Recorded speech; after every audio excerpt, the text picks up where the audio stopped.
ఇక రెండో విషయం, ఇప్పుడున్న సిట్ చీఫ్ సజ్జనార్ గారు, హైదరాబాద్ పోలీస్ కమిషనర్ కూడా సజ్జనార్ గారు, సిట్ ఇప్పుడు ఆయన సిట్కు చీఫ్గా ఉన్నాడు.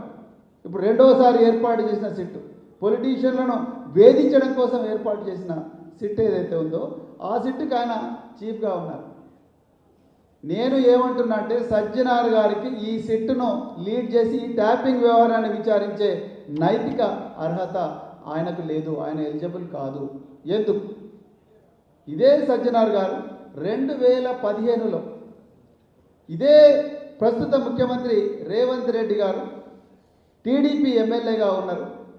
మరి ఆనాడు ఎమ్మెల్సీ స్టీవెన్సన్, ఎవరైతే స్టీవెన్సన్ ఉన్నాడో స్టీవెన్సన్కు 50 లక్షల నోట్ల కట్టలు ఇచ్చి ఓటు కొనుక్కోవడానికి, ఎమ్మెల్సీ వేం నరేందర్ రెడ్డి ఎమ్మెల్సీ కోసం ఓట్లు కొనుక్కోవడానికి లంచం ఇస్తున్న కేసులో పట్టుబడ్డాడు.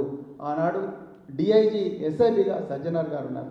ఇంటెలిజెన్స్ చీఫ్గా ఇప్పుడున్న డీజీపీ శివధర్ రెడ్డి గారు ఉన్నారు. వాళ్ళకి తెలియదా ఇవన్నీ ఎట్లా జరుగుతాయో? వీళ్ళందరూ రేవంత్ రెడ్డి ఆ లంచం ఇస్తున్న సమాచారం ఏ విధంగా సేకరించిందో వాళ్ళకి తెలియదా? ఈ ఆఫీసర్ల మీద ఆంధ్రప్రదేశ్లో కేసులు ఉన్నాయి. ఆనాడు ఆంధ్రప్రదేశ్లో చాలామంది రాజకీయ నాయకులు వీళ్ళ మీద, ఈ సజ్జనార్ గారి మీద, ఇంకా మిగతా ఇంటెలిజెన్స్ ఆఫీసర్ల మీద Bhavanipuram police station, Guntur police station, Kurnool police station, Alipiri police station, అదేవిధంగా విశాఖపట్నం పోలీస్ స్టేషన్, పాయకరావు పోలీస్ స్టేషన్లో ఇన్ని పోలీస్ స్టేషన్లలో వీళ్ళు మా ఫోన్ను ట్యాప్ చేసిండ్రని చెప్పి ఆనాడు ఇంటెలిజెన్స్లో ఉన్న అధికారుల మీద పోలీస్ కేసులు అయినాయి. ఆనాడు ఇంటెలిజెన్స్లో ఉన్నది ఎవరు? సజ్జనార్ గారు, శివధర్ రెడ్డి గారు. ఇప్పుడు ఆయన సజ్జనార్ గారు కమిషనర్ ఆఫ్ పోలీస్ అయినారు, శివధర్ రెడ్డి గారు డీజీపీ అయినారు.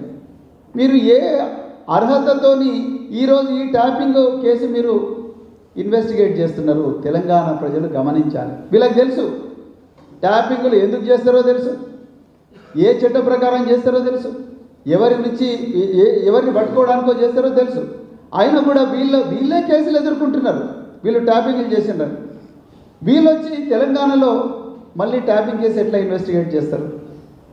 ఒక్కసారి ఆలోచించాలి.